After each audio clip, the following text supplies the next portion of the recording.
The world needs B2K.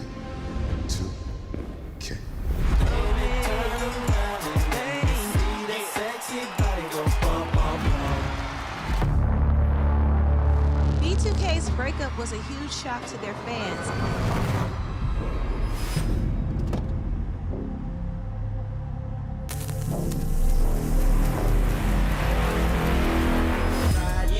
Boys for Life Tour. Nate Bargatze. Look, I say a lot of dumb stuff. I try to keep it in front of large groups. Seems to go better that way. Big Dumb Eyes World Tour. When you say something dumb one-on-one, it's a lot for that person.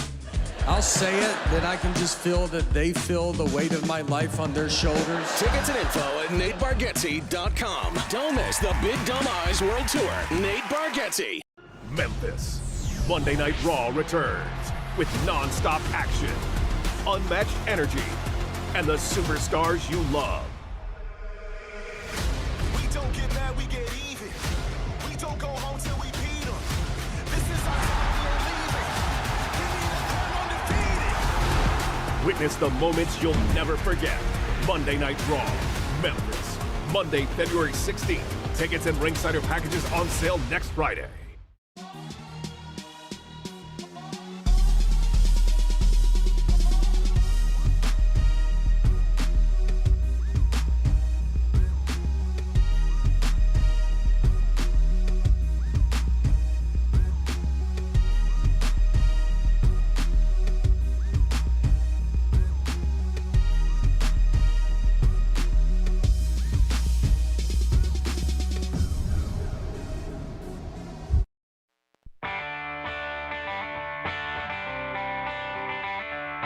Live from the Built Ford Tough studio at FedEx Forum, it's the Gary Parrish Show, presented by Ortho South, on YouTube at Grind City Media and the official Grind City Media app. Now, here's your host, Gary Parrish.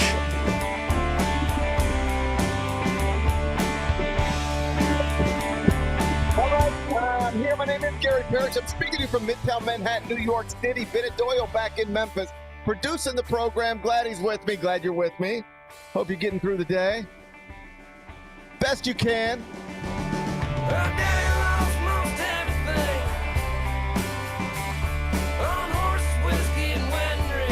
I hope you stayed up late last night to watch the Grizzlies get back to their winning ways out in Los Angeles, Inglewood to be specific.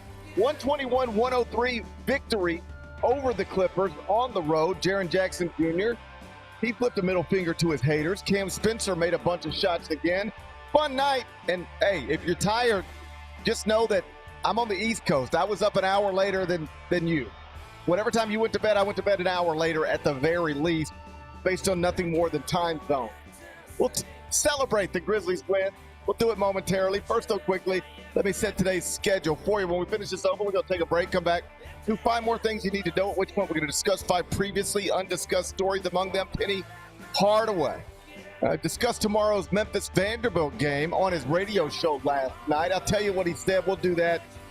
We'll do it in the next segment. Ole Miss quarterback Trinidad Chambliss was asked yesterday at a press conference where he plans to play football next season. His answer was interesting and probably one you should get used to. We'll walk through that. We'll do it a little later on in the show. Bill Poggi, he's the interim coach up at Michigan. He publicly discussed the Sherrone Moore situation for the first time yesterday. Had some interesting comments. I'll tell you what he said. We'll do that in just a bit. Cooper Flagg did something last night in an NBA game no 18-year-old had ever done before. He set records, set precedents. I'll tell you what he did. We'll do that in just a little while. And the Steelers beat the Dolphins in Monday Night Football. Troy Aikman had big questions for Mike McDaniel, and it had nothing to do with the way he was dressed. We'll show you what he said. We'll do that during a segment. We call 5 more things you need to know. Then we'll eventually do GP's carryout, and we'll call it a day. So that's the rundown. We got a lot to get to, but I did want to start with your Memphis Grizzlies because game 26, scheduled 82, it was played last night in Inglewood, California. It went well for the visitors. Final score, Grizz 121, Clippers 103. Chalk one up for Pablo Torre. Jaren Jackson Jr., like I said, middle finger to his haters. He took 18 shots. He made 13 of them. Finished with 31 points, 4 rebounds, 4 assists, and 5 blocks. He,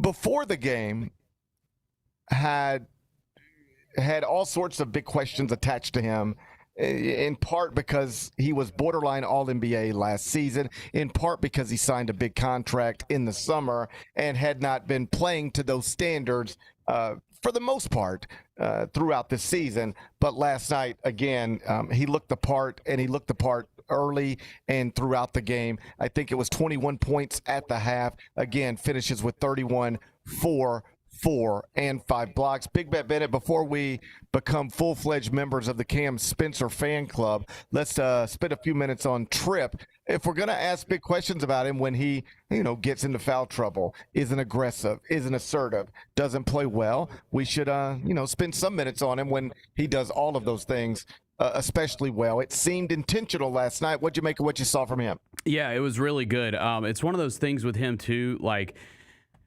so he gets the ball early. And I think this is something that Elliot Perry says all the time on the radio broadcast is you need to get him touches in the paint early to make sure that he is engaged for the full game. And you saw that last night. He's playing a little bully ball. He's getting to the rim. And then that feeds into his defense on the other end. I think there is a direct correlation to when he is feeling it offensively, his defense really turns up quite a bit. And you saw both last night. He had 5 blocks too. So, yeah, I think that what EP says, he says it every game, you got to get Jaren touches in the paint early to keep him engaged in the game. It's interesting, and I think you're both right. And I think that's a real thing. It is a thing coaches preach or stress over and over again. A very common phrase I hear from basketball coaches all the time, certainly at the collegiate level, is don't let your offense impact your defense. Whether you're making shots or missing shots, whether you've got 30 or got 3, it shouldn't impact what happens on the other end of the court. It's something they talk about all the time. It's something they stress all the time. But the reason they talk about it all the time and stress it all the time is because it is. It's a real thing. You're struggling at the offensive end of the court. You lose focus, lose energy, lose enthusiasm on the defensive end of the court. That's a real thing. It can work the other way as well. You're performing well, efficiently on the offensive end of the court. Well, now it impacts the defensive end of the court because you're more enthusiastic about everything. So, absolutely, I think those dots are connected, and it was on full display last night. If you saw even the halftime interview, because I was here watching it on an iPad on the FanDuel Sports Network. If you saw the halftime interview that Rob Fisher did with Penny Collins, assistant coach, he was like, Jaren is playing, this is not a quote, but it's the sentiment, every possession with a purpose. That's I don't want to say that's all anybody's ever asked, but it's much of what a lot of people have been asking lately. What is your purpose? Too often on offense, either his fault or the fault of the offense that is being implemented. I'll let other people argue about that. But so often in recent games, he just seemed lost, seemed to be floating around, seemed to be uncomfortable or unsure of where he's supposed to be and or of what he's supposed to do. And just last night, you didn't see any of that, or you saw very little of that. Every drive was with a purpose. He seemed very comfortable, and also worth noting, yes, he ended up with 3 fouls, but in that tremendous first half where he had 21 points, he had 0 fouls in the first 24 minutes. And so perhaps all of that stuff is connected. Oh, I'm sorry. Go ahead. No. Well, I think, too, your point about the fouls, that's another thing that goes into it is when he picks up those early fouls, it clearly gets to him. We talked about that the other day. That clearly gets in his head. He didn't have to deal with that in this game, and so he produced because he's just playing freely out there. So yeah, I think that, like you said, it all relates. He was clearly pissed off after the Utah Jazz game. Like, I saw him walk into the tunnel of the locker room. He was mad about that game. And so I was interested to see like how he came out in the game last night, and obviously he delivered. So hopefully it's something that like can carry over multiple games in a row, and it's not just a one-off situation here, because obviously they need him. Ja twisted his ankle last night. We'll see what the status report is on him, but they need Jaren right now to be that Jaren for sure. Yeah, and you saw it up close how frustrated he was after the Utah game, and then I don't know how much he hears of anything. He seems like he's a pretty kept together guy, but he also has a phone, and sometimes you're scrolling your phone and you can bump into things that you otherwise wouldn't see or otherwise wouldn't care about. And so, yeah, bad performance over the weekend, bad loss over the weekend, and then by the time people are back to talking about you on Monday, it's questions like, well, what are the Grizzlies even without Zach Edey? I mean, quite literally on this show yesterday, you and I were having a conversation about whether Zach Edey is the most important player on the Grizzlies right now. Not whether he will be someday, but whether he is right now. And there's a lot of data to support that, whether it's the record or the player efficiency ratings of people on the rosters. And I'm not suggesting Jaren Jackson Jr. heard any of that, but like, we weren't the only people saying it. We aren't the only people talking about it. That stuff's out there. And so I don't want to say I wasn't surprised to see him that focused and that, locked in.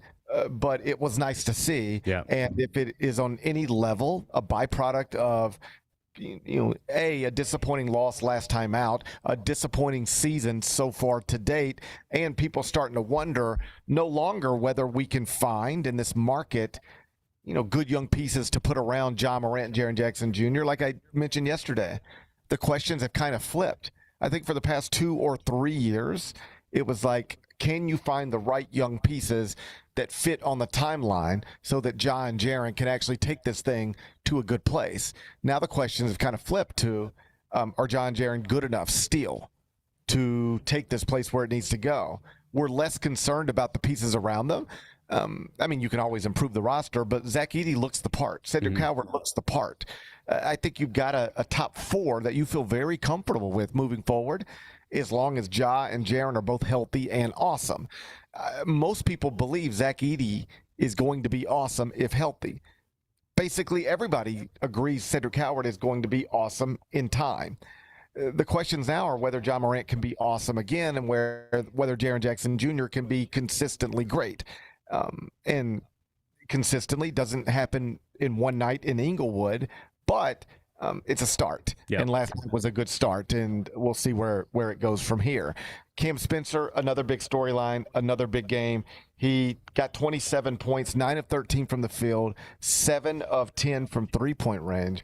UConn obviously has a big fan base, and I cover college basketball, so there's a crossover there that if I tweet about Cam Spencer, I'm going to have an audience with, Grizzlies fans, but also UConn fans. But it was just fun to watch him have another one of those last night.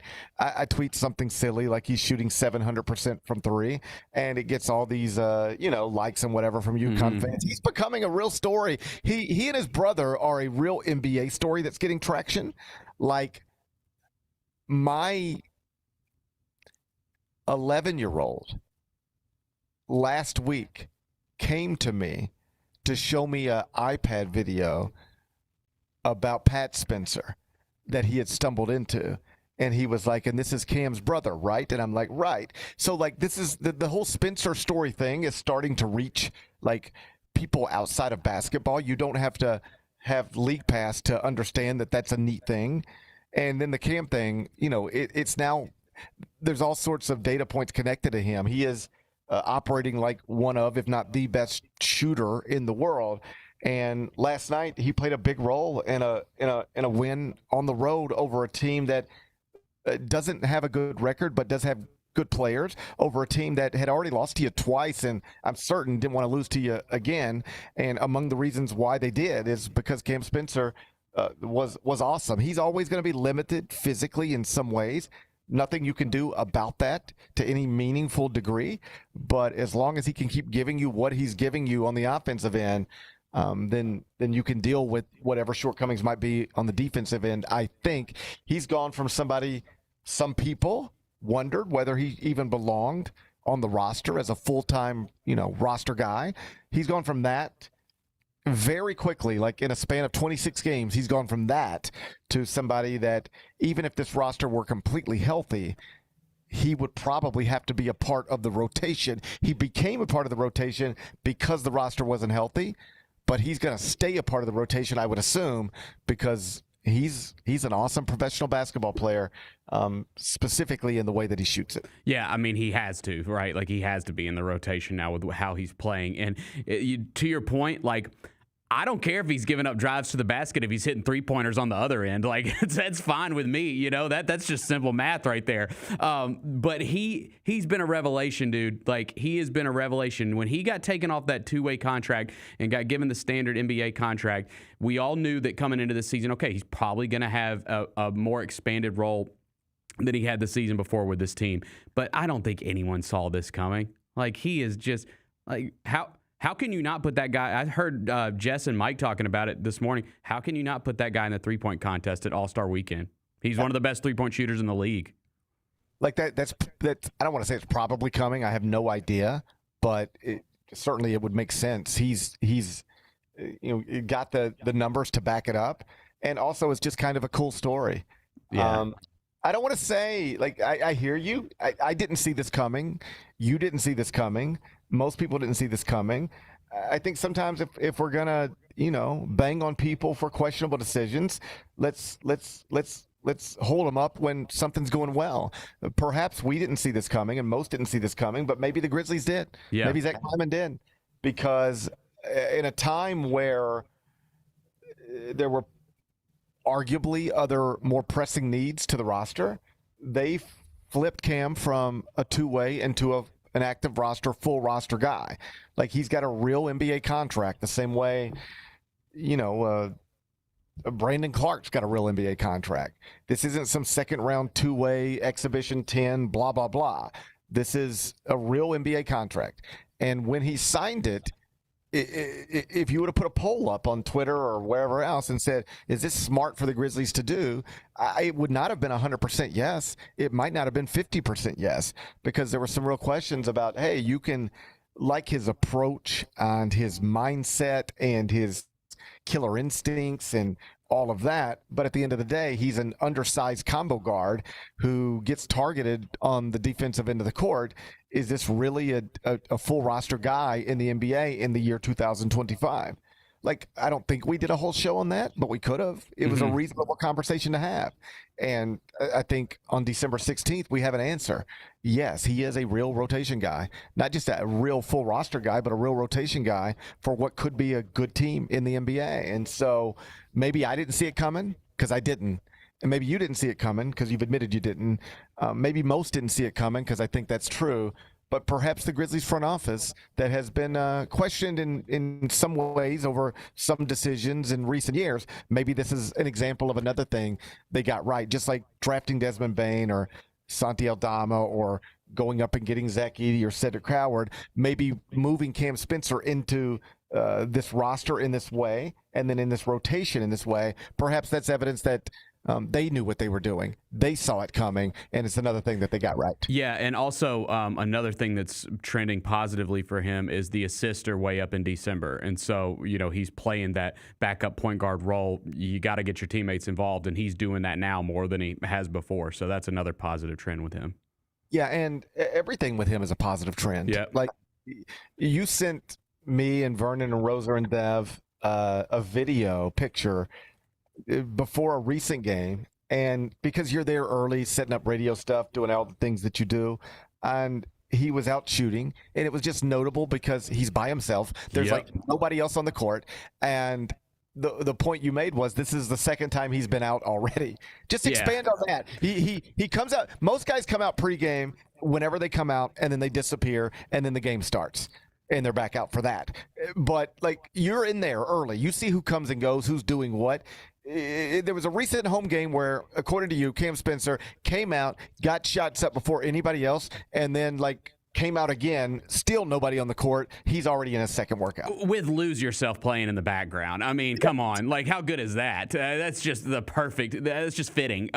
He's Lose Yourself in the background. You're shooting alone in an arena before a regular season game in December. You only get one shot. You only get one shot, GP. No, I see him on the court. I want to say I've probably seen him on the floor more than anybody. Just because, again, anytime he can get on that court and get up shots, he's going to do it. And, yeah, to your point, that video that I sent you guys, it was the second time he'd come out already. This is at 3:30 in the afternoon, man.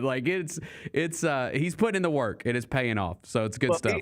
He and his brother are they could be a Disney movie, a documentary, whatever they want to be. The stories are incredible. They happen to be the type of people who appear to just be great at anything they try to do. Like if you said, "Hey man, you ever thought about being a professional bowler?" They could probably go be professional, but they're Mike Conley's like this. He's a professional basketball player, but if at the age of 13 you would have told Mike Conley, "I want you to try to be a professional golfer," he would have had a shot at doing that. If you'd have said, "I want you to try to be a professional football player. Let's see if you can play cornerback," he'd have been really good at that. If you'd have said, I remember I hosted a Mike Conley bowling, fundraiser one time, and Mike was there and would bowl 273, just, out the bed. You play golf with him, and it would be so when's the last time you played? Man, I haven't played in months. And so what'd you shoot? 71. He's that kind of guy. And the Spencer brothers seem to be those types of guys. They could be great at anything, but perhaps the key to that is that whenever they try to be great at something, they really, really, really try. Evidence being, you see him on the court pregame more than you see literally any other player. Also, this is true. Cam, I think Vernon talked to him about it in the preseason, is an amazing golfer. Could go out to Southwind and shoot around par this afternoon. But he puts his clubs up when the season gets going. He's not looking forward to getting back home so he can go out to Spring Creek on Sunday morning. He said he puts them up. He doesn't play. When it's basketball season, it's basketball season. And when it's not, then maybe you can find time to go, put a tee in the ground. But these two things do not get mixed together. Right now it's time to work.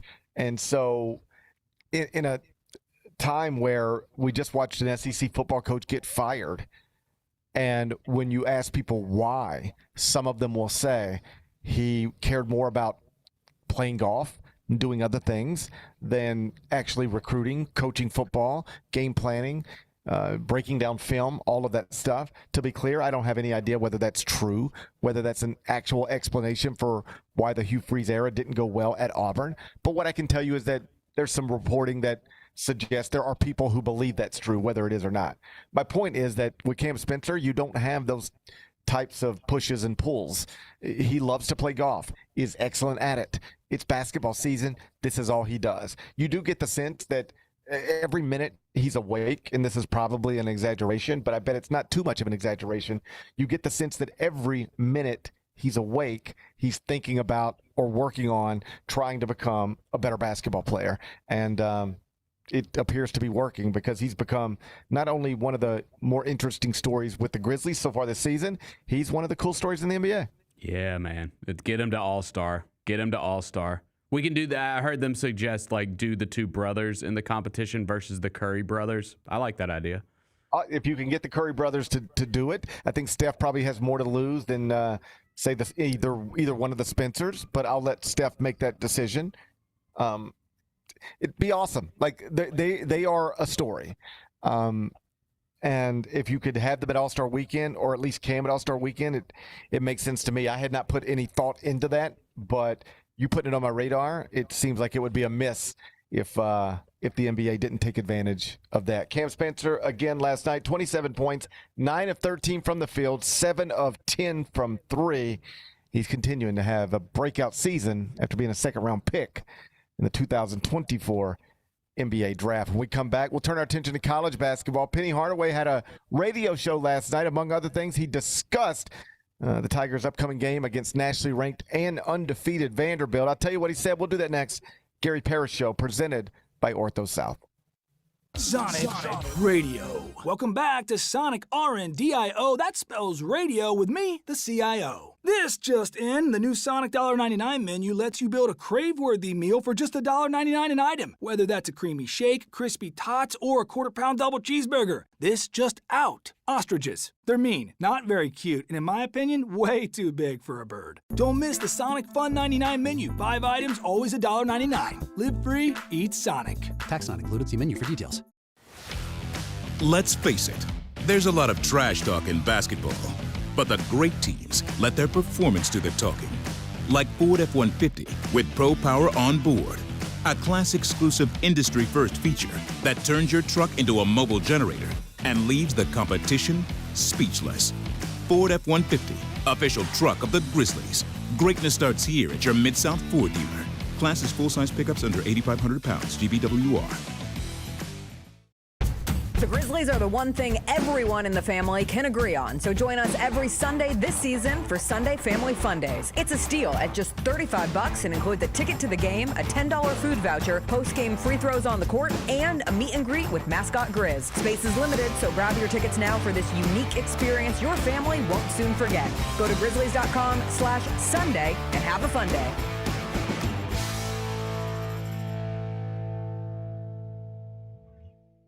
Do you feel like you have had a matchup or an opponent or a moment where you're like, oh, I'm in the NBA now? When we played the Warriors and Steph on the left wing hit like a step back three, like right in my face. Like, I remember watching this on TV and I'm the one getting scored on. Tune in to the Jessica Benson Show with CJ Hurt live every weekday at 8 a.m.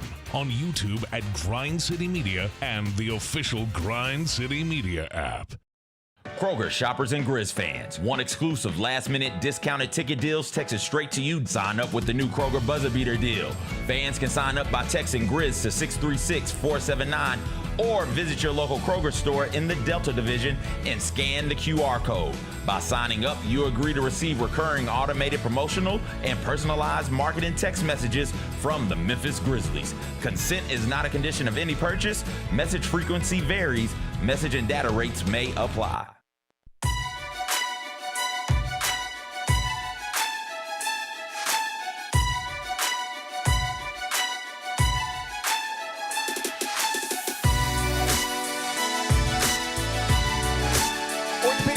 Can be unpredictable, unforeseen, and unscheduled, and Ortho South understands this better than anyone. Since your injuries don't make appointments, you don't need to either.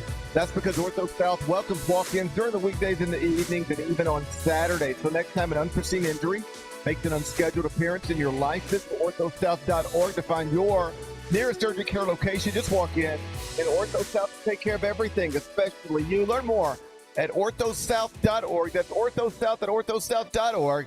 Now I got 5 more things you need to know. Number 1. Memphis basketball coach Penny Hardaway held his weekly radio show last night at Brookhaven and, among other things, discussed tomorrow night's game against another SEC foe. This time it'll be Vanderbilt inside FedEx Forum. Vanderbilt, of course, right now 10-0. Only undefeated team in the SEC. Highest rated team at KenPom in the SEC. Early in the season, certainly in the offseason, all the conversations in that league were about Florida, Kentucky, the coaching change at Auburn. Can Nate Oates reload? John Calipari, year 2 at Arkansas. Can Rick Barnes finally bounce through to a Final Four at Tennessee? There were a lot of interesting, compelling conversations to have about the SEC. I don't know that any of them were connected to Vanderbilt. Like, we did an SEC preview on the Ion College Basketball Podcast. I don't know that we spent more than 3 minutes on Vanderbilt, but Vanderbilt is right now the highest rated team at KenPom in the SEC, 10-0 and 11th at KenPom. Projected to finish in that league 12-6. That might not sound great, but that would represent, according to KenPom right now, a first-place tie with Florida and with Alabama. here's what Penny said about Vanderbilt when asked about it last night on his radio show. He said they're a really, really exceptional team. Think they're right there with Louisville. Very dynamic, fast, explosive. We didn't know they would be this good, but I'm glad that they are. That's the other thing about putting together a schedule like this. I think you could reasonably assume when you're going to the Yum Center, on a Saturday in December, that team is going to be good. Yes. They signed a 5-star point guard. They enrolled a top 5 transfer portal class. They were in the top 15 of everybody's rankings. You knew what you were getting into when you scheduled that Louisville game. I don't think they knew what they were getting into when they scheduled this Vanderbilt game. No. I don't think they knew the possible future SEC champs were coming into FedEx Forum on December 17th, but that's where we're at. And Penny's had success against them too. So yeah, I don't think that they would have thought that it was going to be an opponent of this caliber coming in here. But it's a great opportunity. I mean, it's a great listen. I'm telling you, man. I said it yesterday. These next 2 games are going to tell us a lot about like the trajectory of this season because it's your last. I know Mississippi State isn't good, but like it's still like if you go win there, that's something that'll probably be looked positively on by someone, right? I would think if you win at Mississippi State might not be good. There's certainly some evidence to support that so far this season, but they will probably beat somebody else at that arena in Starkville, where if you're a Memphis fan and you're able to win there, and this season unfolds, at some point in March, you'll be able to say, hey, we won there, and Alabama couldn't even do that, or Tennessee couldn't even do that, or Arkansas couldn't even do that. They'll beat a good team. They'll beat like a top 25-ish team in football, and if you're able to get a win there, you'll be able to hold that up as something a top 25 team could not do. So, yeah, Mississippi State down relative to expectations, but that's still a compelling road game. And if you were to win it, it would be probably one of your better wins of the season by the time we get to Selection Sunday. Yeah, and I mean, we talked a little bit about the schedule yesterday. Like you're going, if you want to build a good at-large resume, if you're the Tigers, you just don't have many opportunities right now. Vanderbilt is one of them tomorrow night. That's clearly going to be a Q1 opportunity. I think Utah State on February 14th, that's looking good right now. Like that could be a big time game in February. And then you mentioned Tulsa, who's 10-1 right now and is playing really well. You play on the road there. That's probably another one. Other than that, that's really all you can point at right now. So if you're looking for these big Q1 wins to have a solid at-large resume, you might have 3, I mean, I'm looking at it right now. Q1 opportunities as the games are currently framed on Memphis' schedule going forward. Tomorrow against Vanderbilt at home. At Tulsa on January 20th. At Utah State on February 13th.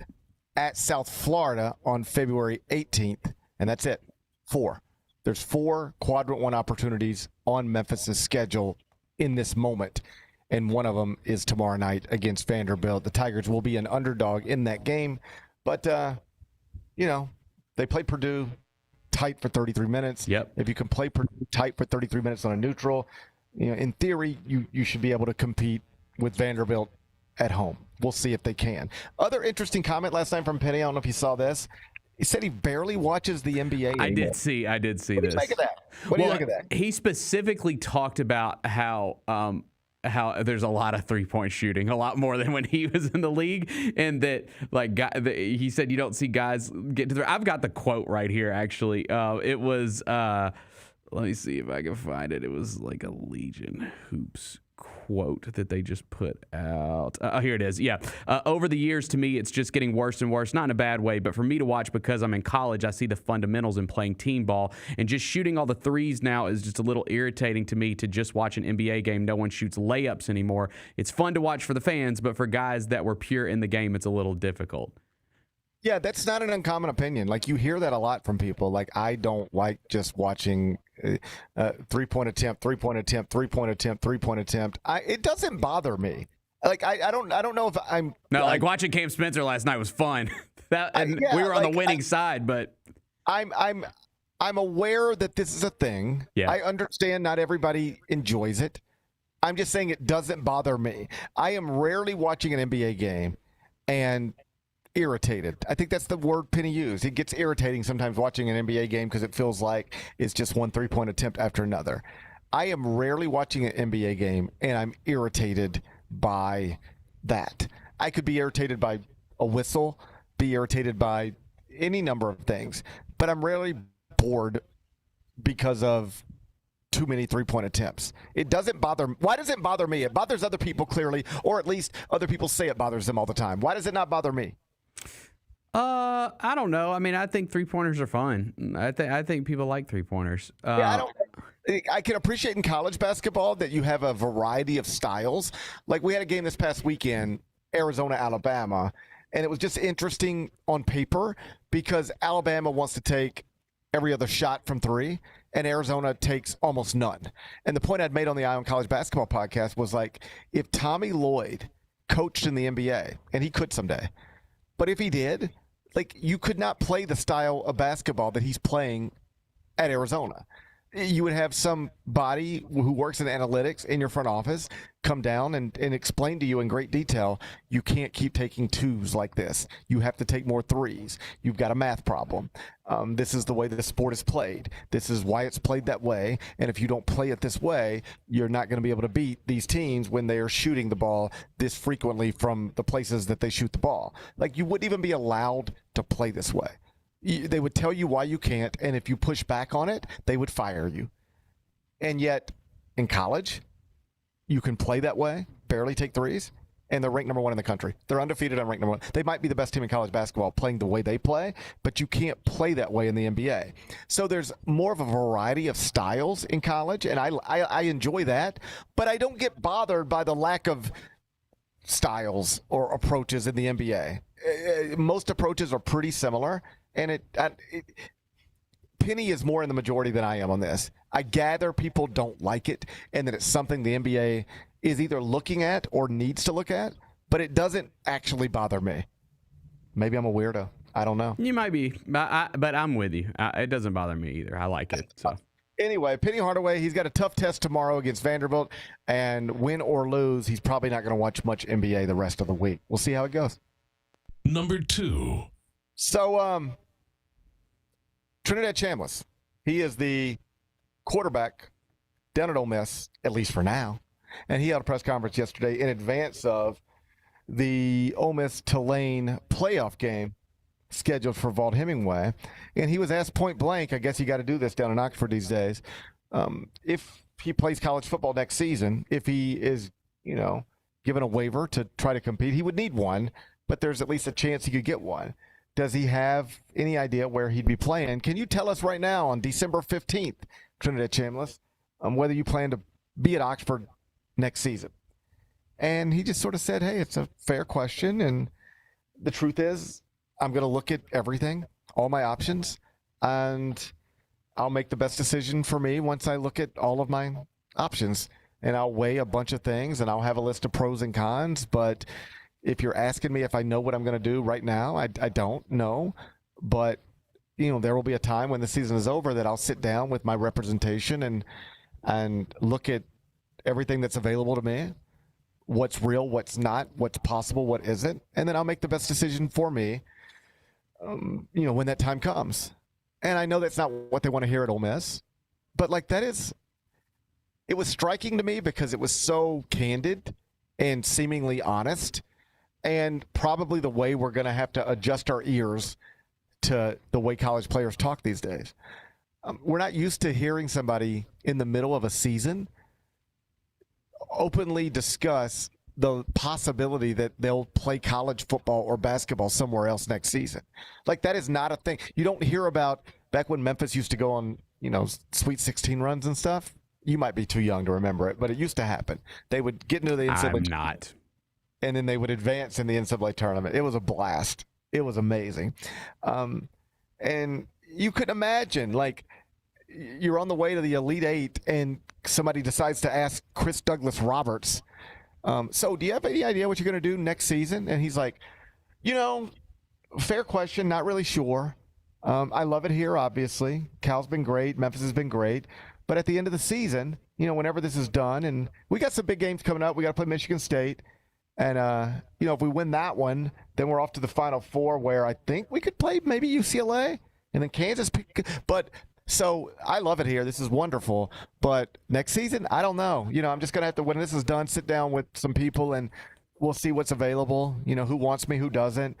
And I could be playing pro basketball, but also could transfer to another university to play college basketball next season. I'll figure that out when this is over. Like, you couldn't have even imagined. That's not something that happened. I hate it. I really hate it. And I get it's a different day and age, but man, it's just, again, this is like one of the best seasons in, I'm not, and not even just Ole Miss, but we're talking about Ole Miss, but this is one of the best seasons in Ole Miss history. And like, I'm sure Ole Miss fans are excited about that game coming up, but then you hear stuff like this and it takes something away to me. It just does. Like, I feel like diehard fans just give so much, and they buy tickets and wear the gear, and they live by it. And then you got to see stuff like this, and you're like, why wouldn't you want to come back? I know your coach left, but God, look at what we're doing. We've had an amazing year. I think it takes something away. I just don't like this era where that's become normal. I just don't like it. I understand. I won't even try to argue with you or talk you out of it.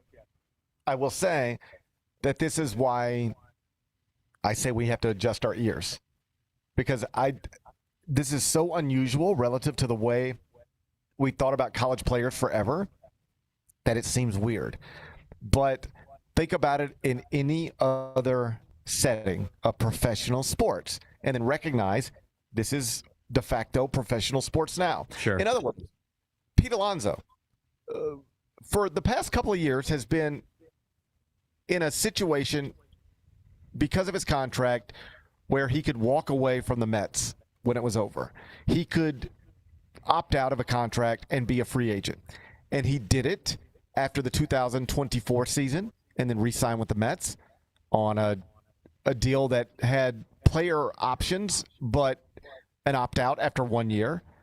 So at the end of 2025, he opted out again and became a free agent again, and congratulations, he's now a Baltimore Oriole. You might hate that contract in year 5, but it's probably going to be fun in year 1. And the Mets don't have a first baseman, so congratulations. Here's my point. For 2 straight years, there's Pete Alonso, arguably the most popular New York Met, and he had to consistently answer questions about his future, and he consistently answered them kind of the same way Trinidad Chambliss answered that question yesterday. Like, you guys know what my contract looks like. I can opt out after this season. Based on the season I'm having, it's probably in my best interest to opt out of it. And then I could re-sign with the Mets, or, I'll just explore all my options. And that's a conversation for another day. While I'm here, I'm going to do everything I can do to try to help this franchise win a World Series.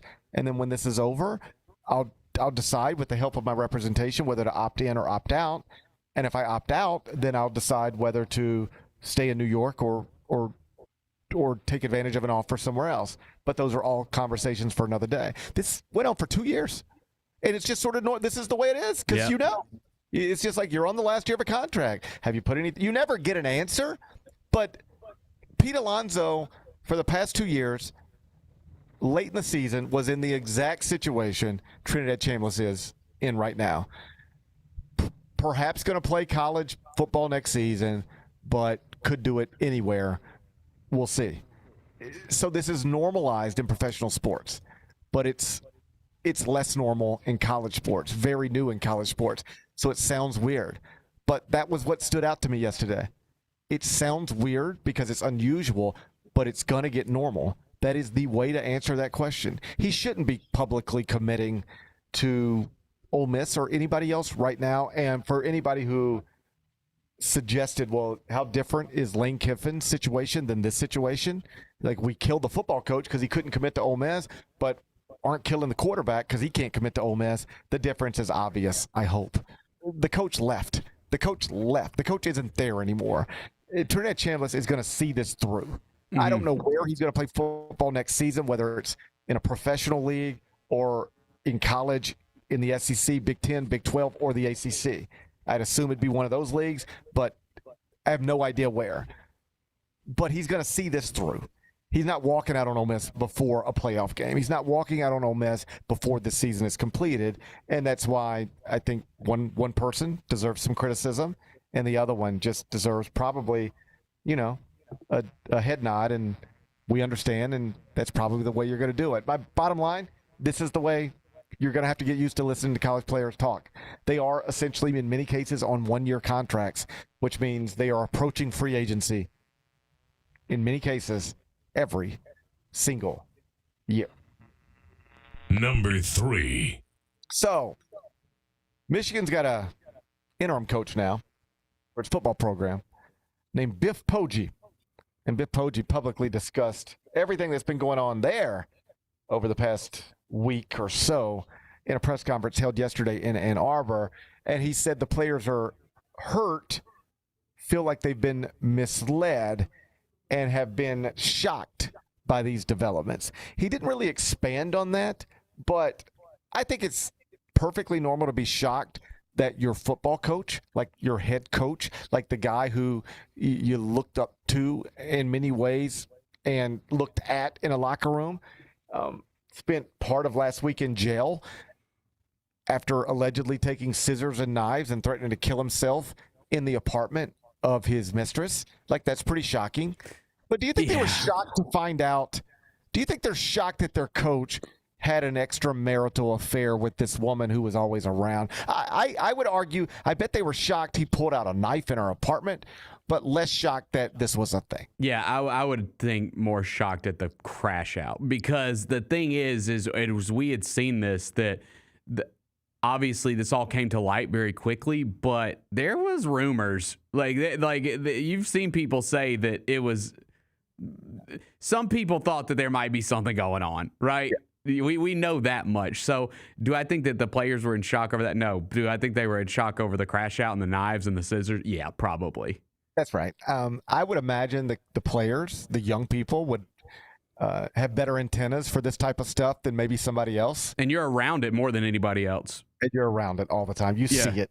You see it. And so I'm certain, I bet you there's not many players, if any Michigan players, who were shocked to find out Sherrone Moore had a relationship personally with his personal assistant. I bet they weren't shocked by that. I bet you the shock and the surprise comes with, and he did what? Mm-hmm. And he, like, okay, he was, operating the way he was operating. Not surprising. Went to her house and did what? That's surprising, because you just don't expect that to happen. Like I talked about last week, we've had men in college athletics be fired for off the court, off the field reasons before. That part's not unusual. Mm-hmm. Being fired because you had a relationship you should not have had, at least relative to your contract, that's not unusual. I mean, it happened to the Michigan State football coach too. What? How many millions of dollars been squandered on women by Michigan football coaches?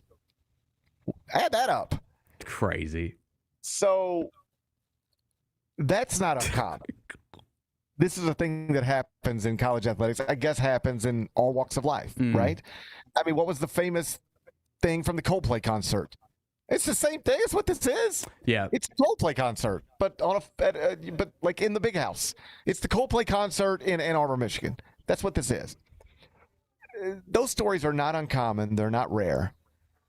But the crash out is what takes it to another level. Like, if you just heard Sherrone Moore lost his job because he was having a relation, he had a relationship with a staff member that was not allowed relative to his contract. That's Ime Udoka. That's Bobby Petrino. There's a whole long, we could talk about him for hours. Mm. But then the story's supposed to end there, and you pick up the pieces and try to recover from there. What makes this one bananas is he didn't stop there. The story didn't end there. He went straight to her house.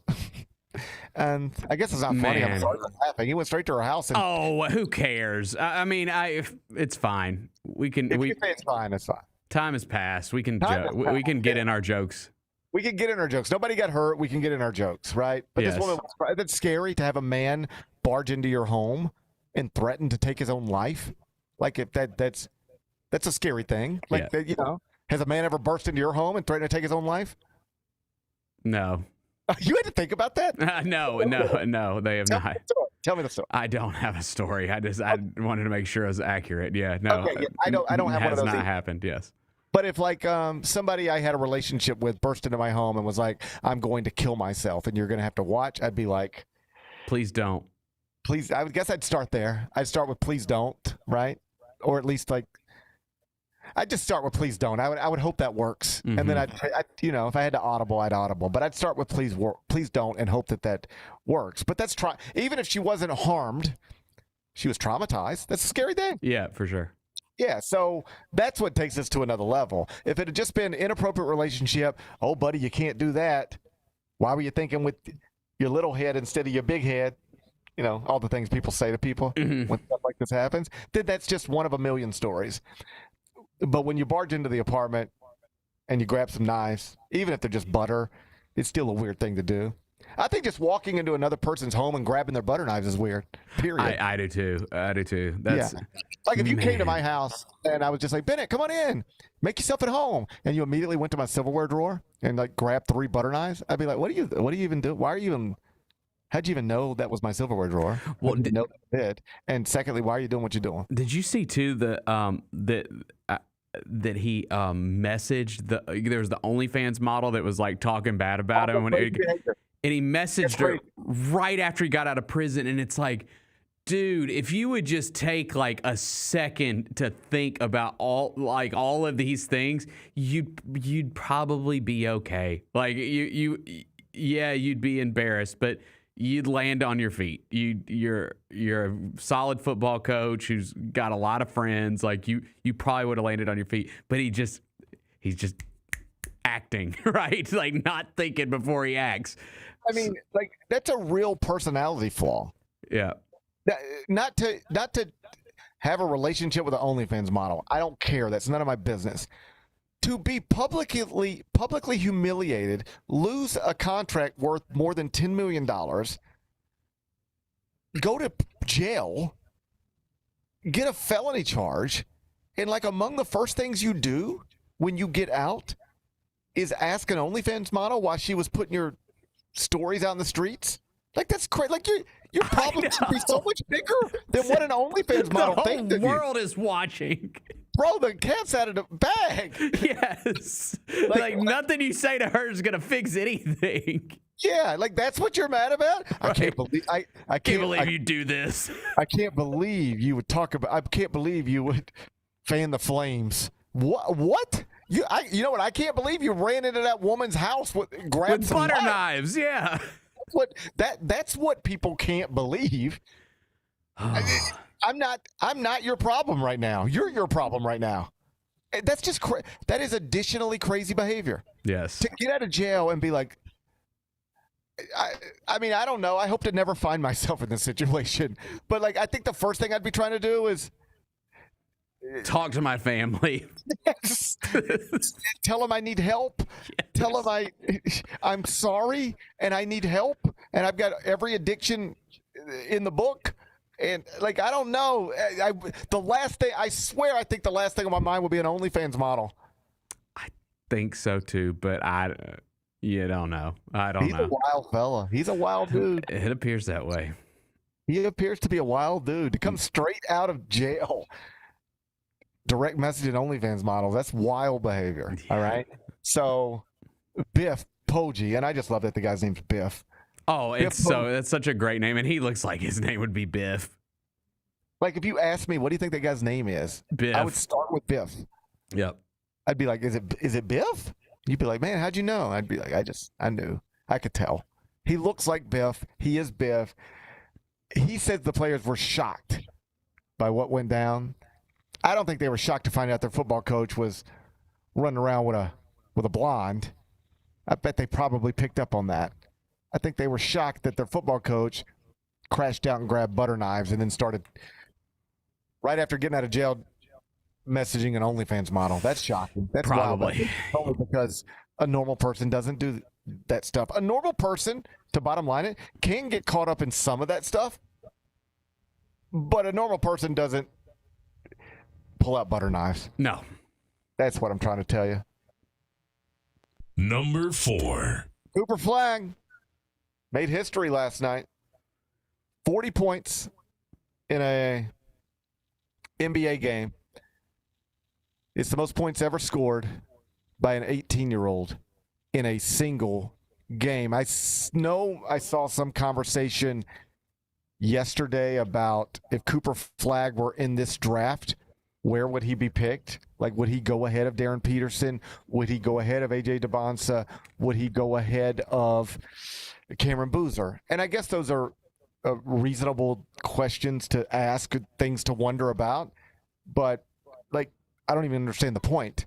Like, he's not in this draft. He was in the last one. He went number 1 in that. Nobody disagreed. And he's been awesome. 42 points last night in 42 minutes. You ready for this? We've been playing professional basketball in the NBA for a long time. No 18-year-old's ever done what he did. Period. None. Zero. No, and it was against Philip pointed this out last night on Twitter to us. It was not against the lowly Jazz because they won the game and put up 140 points. The Jazz aren't lowly. They're not lowly. They're feisty. They try hard. They try hard. They score 140. They're feisty. They're the feisty Jazz, not the lowly Jazz. Fine. Fine. We'll make someone else a lowly team. Jazz or feisty? Lowly Wizards, feisty Jazz. Good with me. Lowly Wizards, feisty Jazz. Cooper Flagg, 13 of 27 from the field, 1 of 4 from 3, 15 of 20 from the free throw line. I know that that franchise is in a bad place because they employed a general manager did things that make sense to nobody. Okay, dude. You're going to say that every time we ever bring up the Dallas Mavericks. Every time, for the rest of my life. I will never talk about the Mavericks again without taking a shot at Nico Harrison. That's just the way I'm going to live. Yeah. Is that kicking a man when he's down? Should I just shut up? No. Look at what Luka's doing. Come on. It speaks for itself. I know, but at some point, like, the man has lost his job. He's going to be a punchline forever. Like I think he'll be fine. You're a young man. You're a young man. You got a lot of life in front of you. Mm. And it's possible we don't really know what your lasting legacy will be. You might not have one, all right? Most of us don't. Most of us don't have a lasting legacy. Nobody really cares about any of us, all right? Yeah. And I imagine that's probably closer to the truth for both of us. I include both of us in this, all right? But it's possible we don't know what your lasting legacy will be. We don't know, like, when Bennett, I just hope that maybe, you know what, if I may, in my lasting legacy, all I hope for is, like, one day when I'm old and when I pass, that, like, maybe, like, WREG or Channel 5 will just do the post that's like, longtime local producer Bennett Doyle passes away. That, that's all I ask. That's all I ask. I think you could get that. And, here's the truth. If I happen to outlast you, which I think I'm, like, plus 275 to outlast you. We'll see. I'm aging rapidly. I mean, so am I. I think I got some years. I assume I leave this earth before you. Okay. But if I am lucky enough, and I don't know that it would be lucky, that's probably the wrong word to use. If somehow, some way I outlive you, I'll make sure WREG tweets about you. Thank you. And likewise. I think you'll be fine. I don't know. I don't know. You're getting a story in the Daily Memphian and the Commercial Appeal without question, and a segment on the news. I can guarantee you that, man. Well, I got you there. That's nice. Yeah. Nice. That would be nice. And we're gonna name the Daily Helmsman building after you too. We're gonna figure that out. Oh wow. Yeah. That would be nice. Yeah. I wouldn't mind having a building named after me. Good. All right. Okay. Now I'm feeling a little excited about my death. You just made me look forward to dying. I got you, man. Death sounds amazing. I'm going to get all of the attention I yearn for in death. I got you. All of the attention that I've been begging into this microphone for years. I'm going to get it in death. Yeah. All right. I'm excited. Good.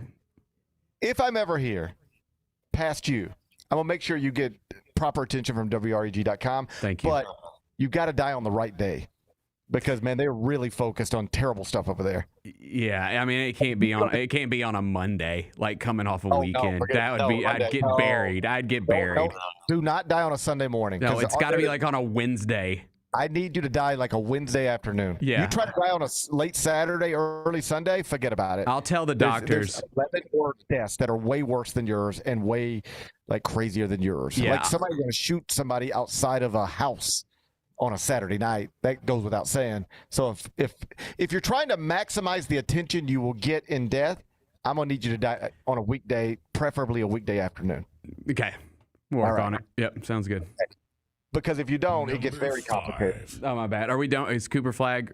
Congratulations. Flagg's great. That's all we were really trying to say. Yeah, congrats, Cooper. Number 5. He's definitely going to get on WREG.com when he dies.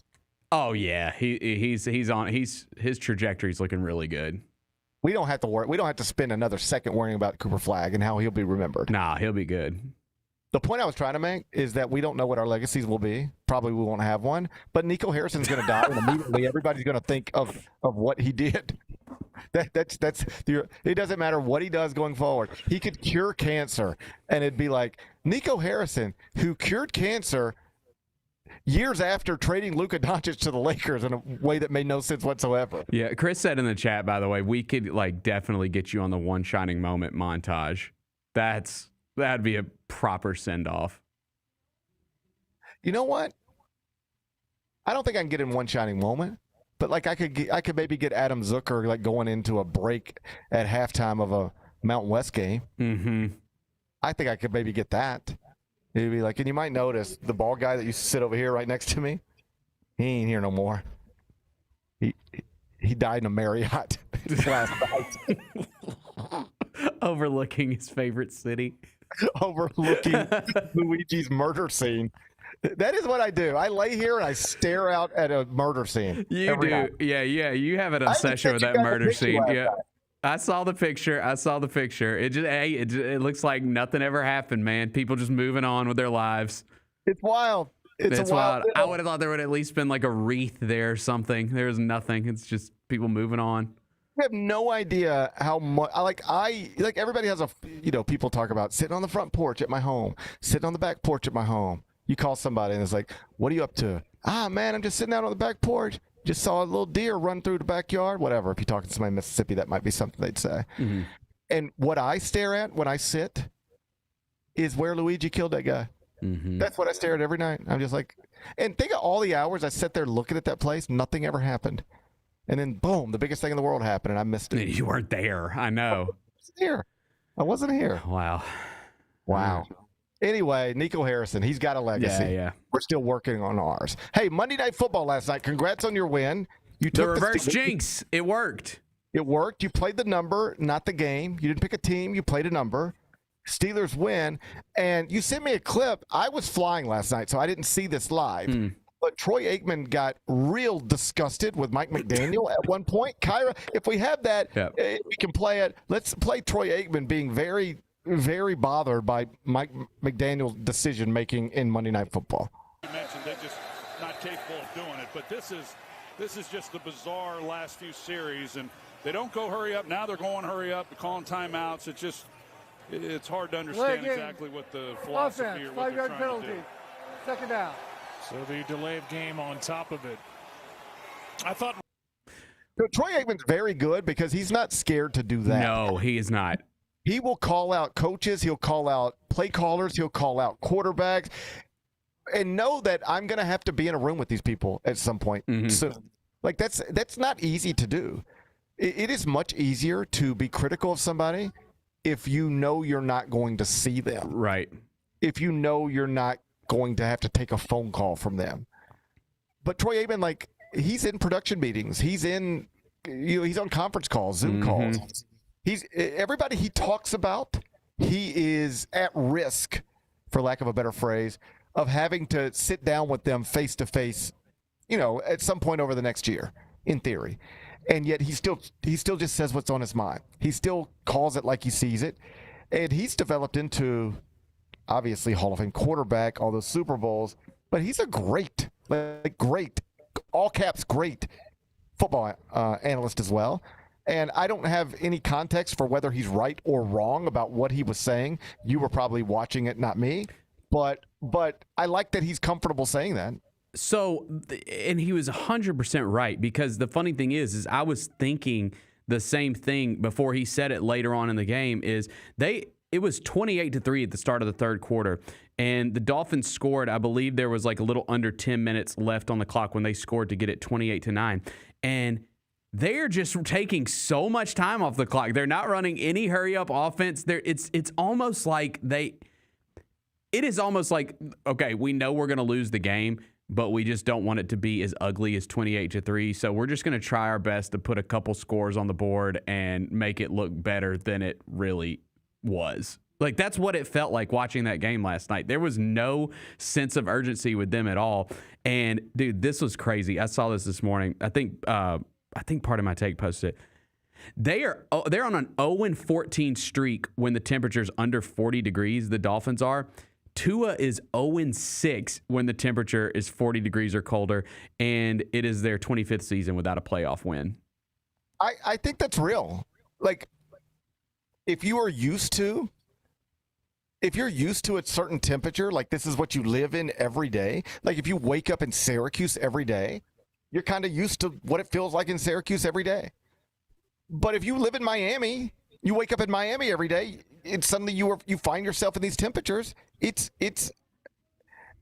people smarter than me can speak on it, but it's not surprising to me that your body doesn't respond the same way, that you don't respond the same way. Like if you're used to being warm, suddenly being cold feels really cold and unusual. But if it's like this is where I live, this is just the way it is every day.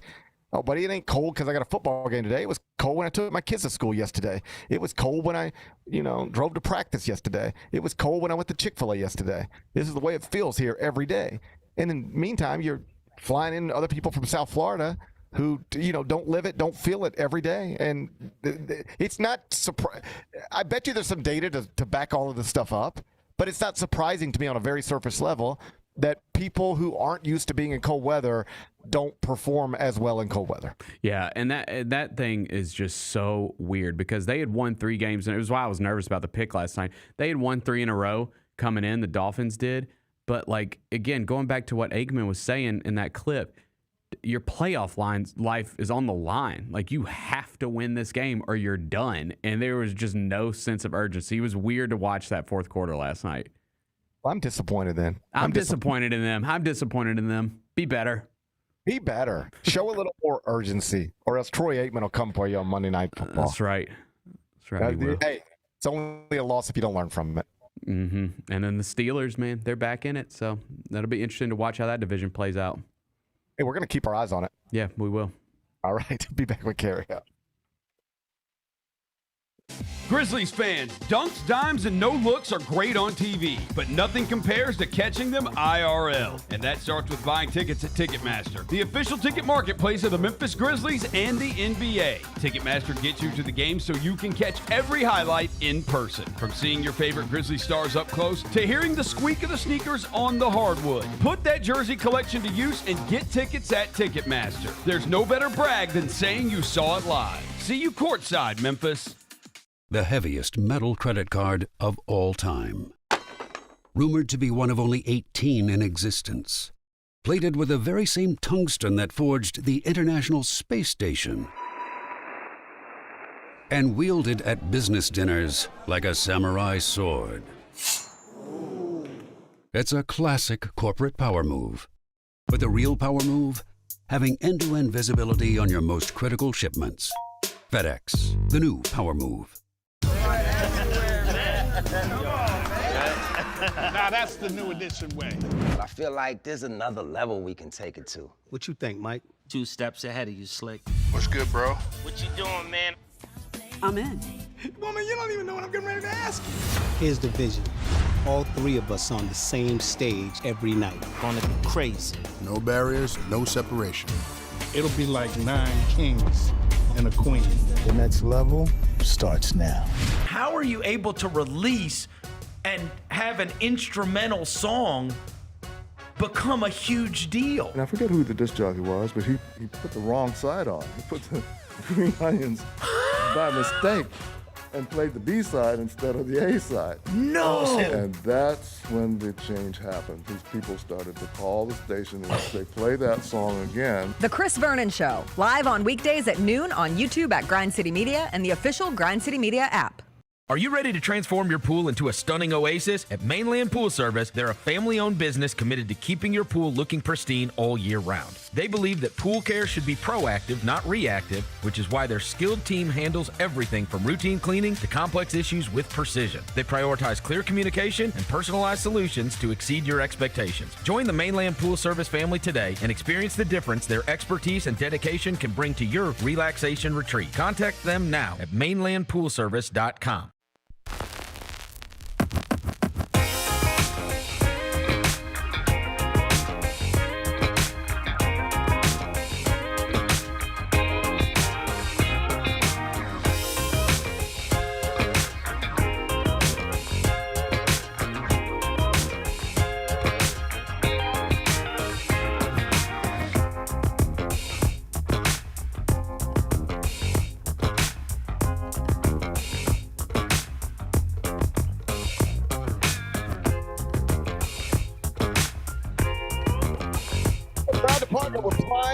Prime Global Group. It's a leader in innovative, socially responsible real estate investment. Discover smart strategies that align with your values at primeglobalgroup.net. That's Prime Global Group at primeglobalgroup.net. Primeglobalgroup.net. Let's do GP's Carryout.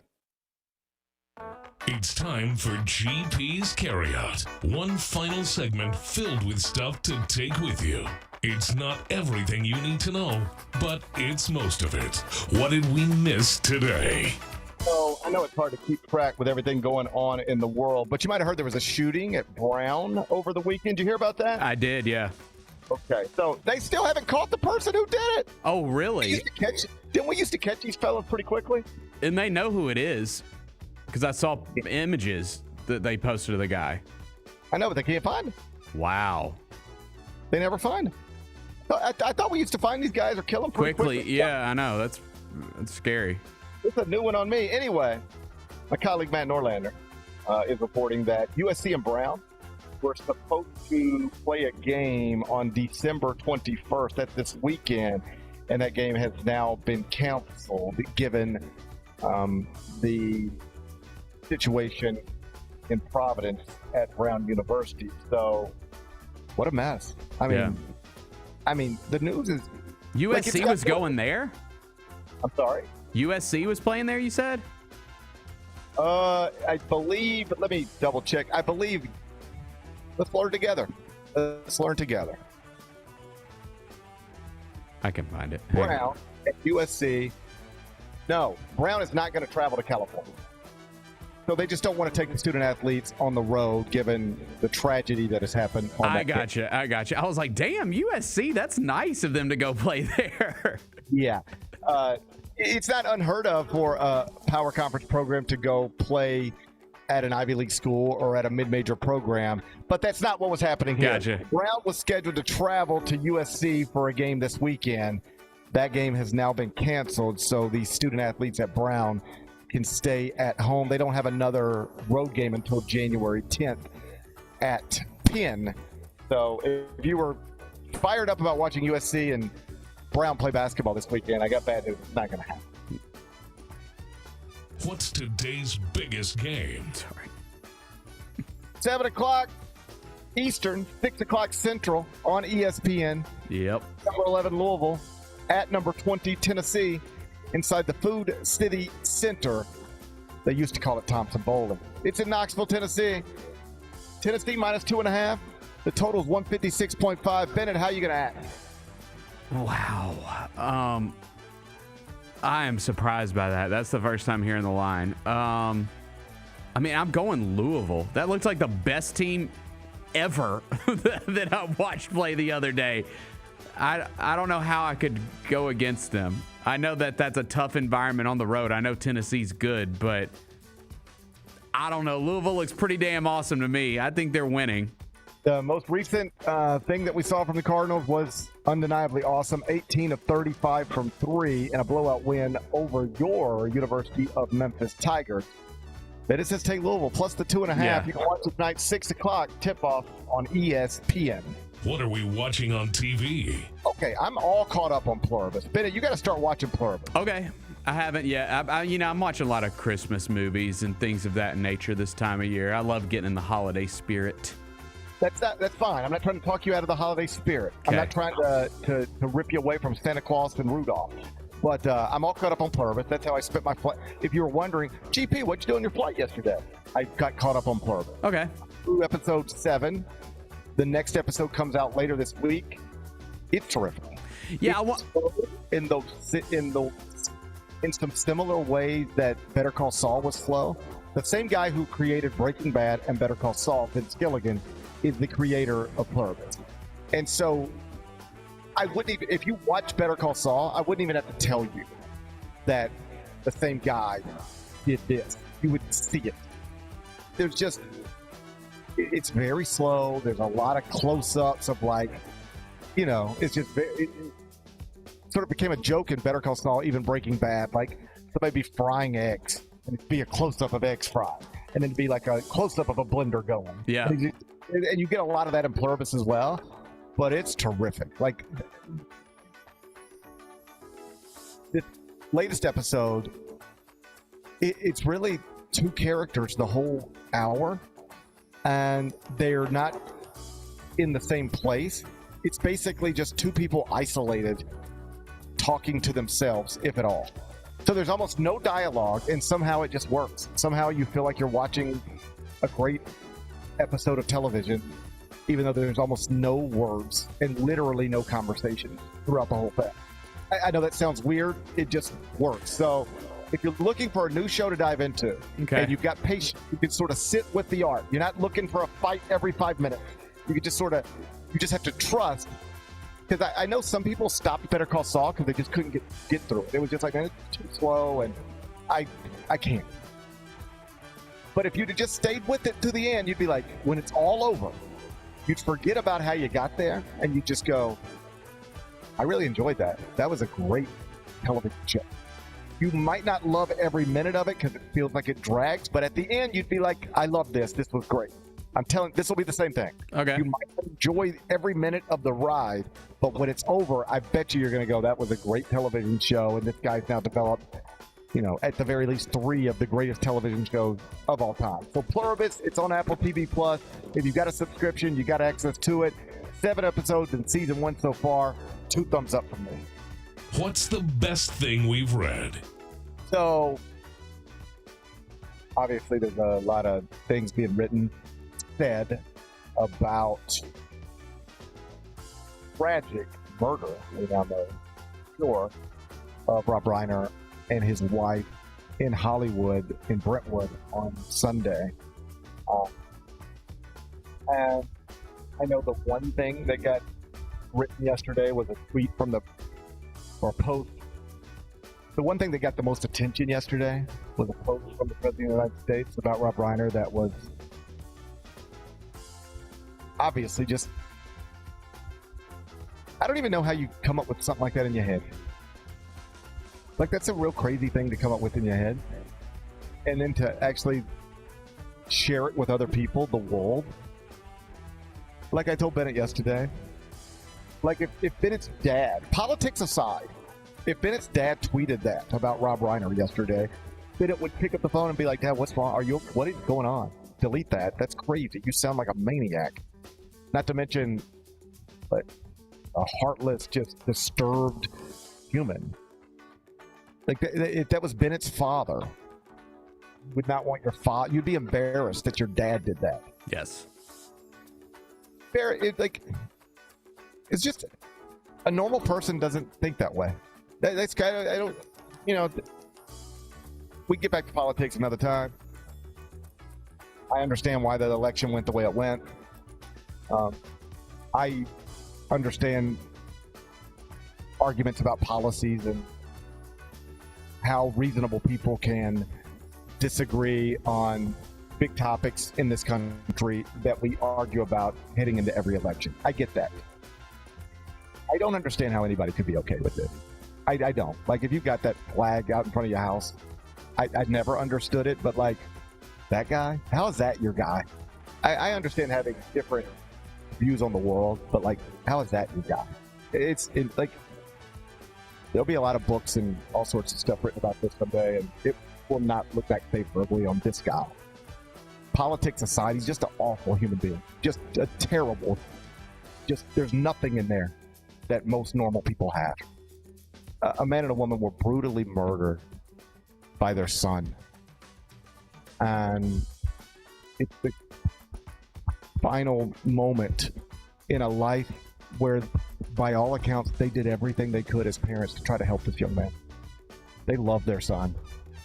And their love for their son ultimately cost them their life. That's the best explanation for what happened on Sunday. Growing mental illness, drug abuse. Different parents would have detached from this child, this adult at this point, but their child. Different adults, different parents would have detached from him and just said, we've done everything we can do. But they literally took him to a Christmas party on Saturday night. They died because they loved their troubled son too much. If that's not your main takeaway from this story, there's something critically wrong with you. And so those words that he typed got the most of attention yesterday. And I will say it was nice to see the blowback even from people who otherwise support him. It was nice to see even some of those people speak up, like, yo, this is not okay. Crazy. Like, yo, man. Like, we know you're not normal, but this is an extra level of, like, what is wrong with you? It was nice to see some of those people who would otherwise support him on almost anything even push back on that. So that was the thing that got the most attention that was written, but there was a lot of other stuff written and said. And just in a column by a man named Steven Zaitchik, who works for The Hollywood Reporter. And is a film critic, and he tells a story, like the headline will grab you. It's like, I sat down to dinner with Rob Michelle and Nick Reiner. It was heartwarming and jarring. So he tells a story about being at a film festival about 10 years ago when Rob and his son had created a film. They did a film basically detailing the relationship between a famous father and a troubled, drug-addicted son. And it was basically a biography with different names and, you know, put on film. And as this film critic explained, this was not a film that was well received. It was not a film that was getting a lot of attention. There were tons of films there that were. There was probably a better use for his time. But a publicist he trusts and liked said, hey, would you have dinner with Rob and Michelle and their son? This film was very important to them.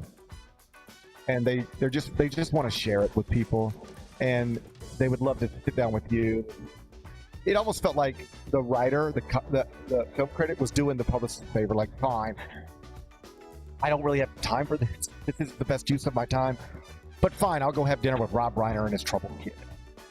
And so he did. And we're glad that he did. Because it was an incredible experience, but he walked away from it thinking a couple of different things. One, these two parents want so badly for this young man who is their child to just be okay. They care about him so deeply. Even like the making of this film was on some level an attempt to pull out of this cycle of abuse and rehab and struggles. And as the film critic explains, the whole time felt like they were trying to talk it into existence more than it was actually their existence. Like they were like there's a quote from Rob Reiner from that night, and he's talking about his son. Keep in mind, this was so awful. It's the son that a decade later would, according to legal authorities, slit his throat. He's talking about his son, and he says at one point, "I'm so proud. It's incredible. He's been through everything. It's so hard. You're in this position of no control. But now he's sober, here on his 22nd birthday, and he wrote this movie. I'm so proud of him." And the film critic interpreted that as like real love and real source of pride for the father and the mother, but he didn't know if they really believed that they were through that door yet. It was almost like they were talking about it like, man, we finally made it to a better place. And in reality, they were hoping they had made it to a better place, but hadn't quite got there. And as we now know, these struggles had continued even after that film. And I don't think we knew this time yesterday, but it's now been reported. Rob, his wife, and the son were all at a Christmas party at Conan O'Brien's house. Yeah, I saw that. On Saturday night. And there was an argument between Rob and the son that got loud. It was like if you were at a party and you saw a father and son arguing.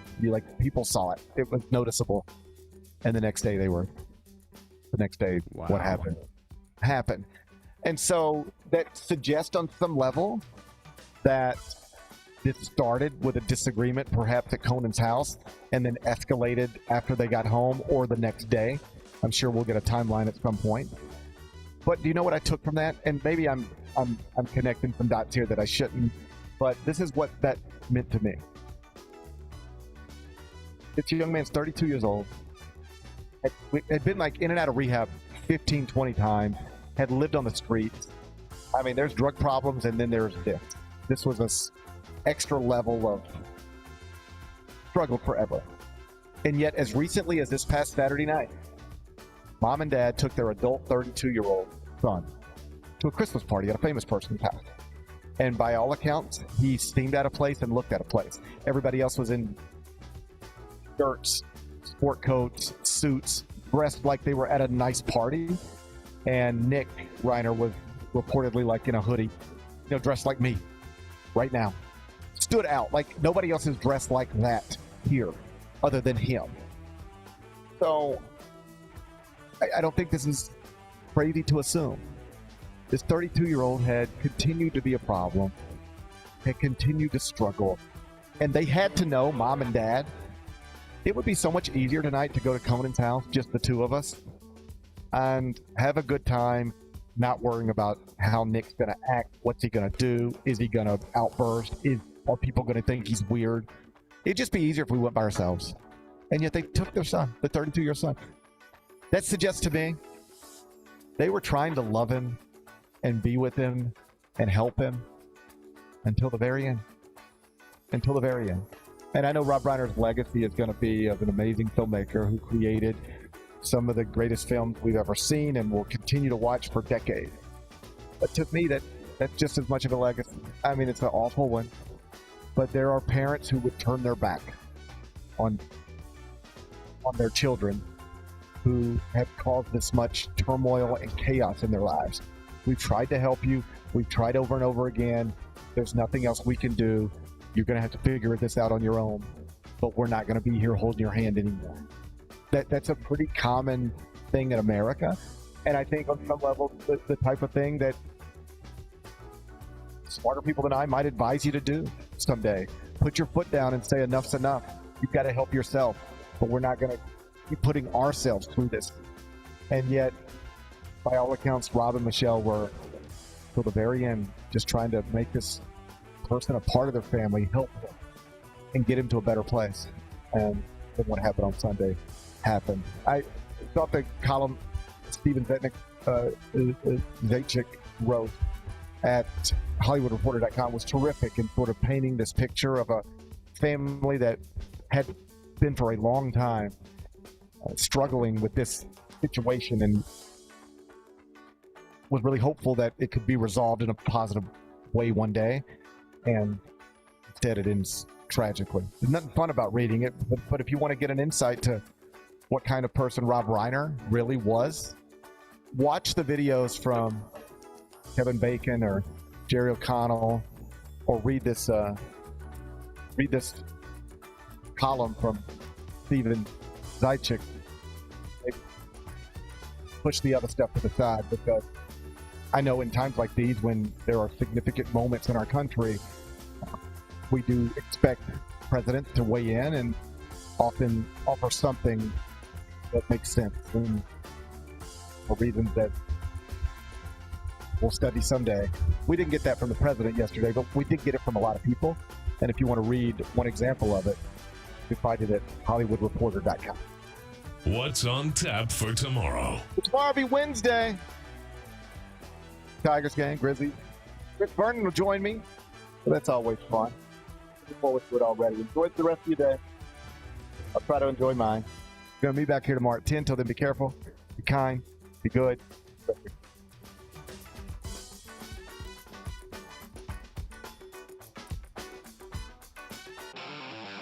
Thanks for showing up, Memphis. Nothing compares to catching your Grizzlies IRL. And that all starts with buying tickets at Ticketmaster, the official ticket marketplace of the Memphis Grizzlies and the NBA. Ticketmaster gets you to the game so you can catch every highlight. Put that jersey collection to use for the next game and get Grizzlies tickets at Ticketmaster. Whether they're here at FedEx Forum or on the road, Ticketmaster's got your back when it comes to scoring tickets. And there's no better brag than saying you saw it live.